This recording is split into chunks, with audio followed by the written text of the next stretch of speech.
Sandy Bullock is back with another movie from the book. This week I watched Gravity.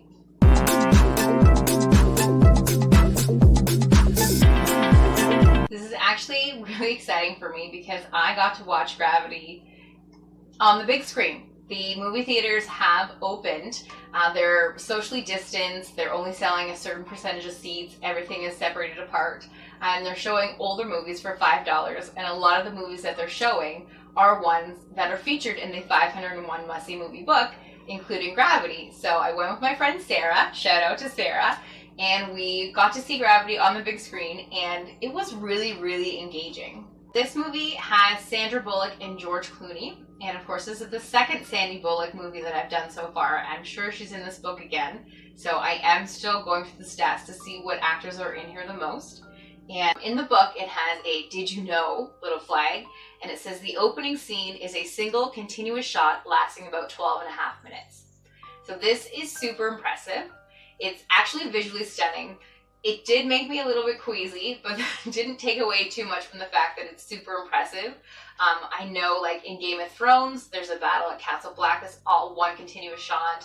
I've seen music videos that are all one continuous shot. I'm always super impressed at the planning and choreography that goes into these types of things. So it's really, really impressive to me to see something like that.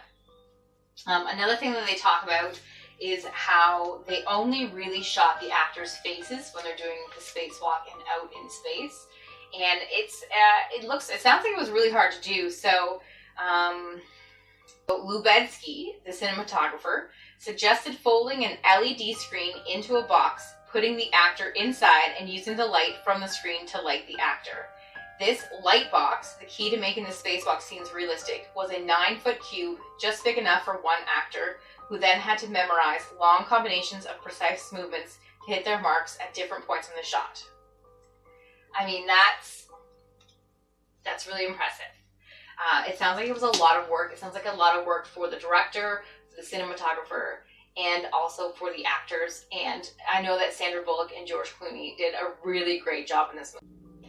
Really excited that the theater has decided to do kind of a soft opening and have some older movies first before they start releasing the new names, get people to come back in the theater. I'm taking advantage of it because there's movies from this book and I love the popcorn. So it's a great experience to get to see these movies on the big screen.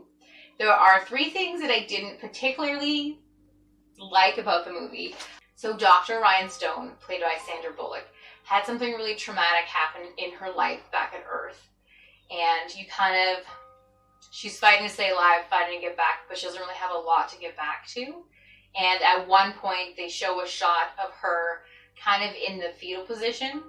And it's kind of, like, I know they're like showing the rebirth and showing her fighting to get back. And it just was a groan moment for me. I thought it was like a little bit over the top. They held on to that position a little bit too long.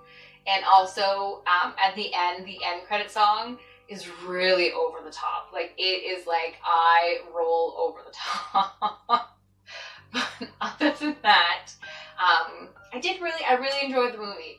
And there's definitely a point where, so George Clooney and Sandra Bullock are the only survivors, but there were other people that they were working with.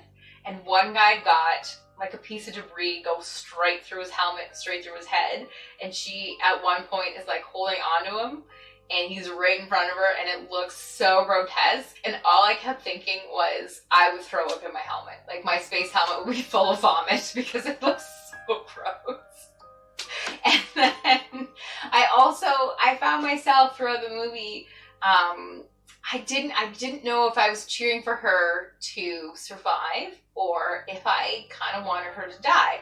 I really liked her as a person. I didn't want her to die, but I thought that would have been the more realistic outcome.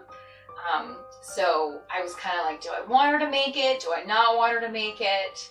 Am I happy with what they chose? I won't tell you what it is if she does or doesn't make it, but it is more realistic for her to not make it. But also it's nice to watch a movie where the hero makes it. So I really went back and forth a lot trying to decide which way I wanted it to go. Let's continue on watching these 501 must-see movies together. If you want to subscribe to my channel and hit the notification bell, we can notify you every time a new video comes out. I'll let you know what we're watching that week, and you can watch along if you want. If not, if you want to just hear what I have to say, maybe these are movies you have seen, maybe they're ones you haven't checked out yet. Next week, there's a couple of movies that I have never seen that I watched that are part of that MGM free trial that I have. So I was really excited to watch these movies. So I'm looking forward to see you again next week, and I'll see you later.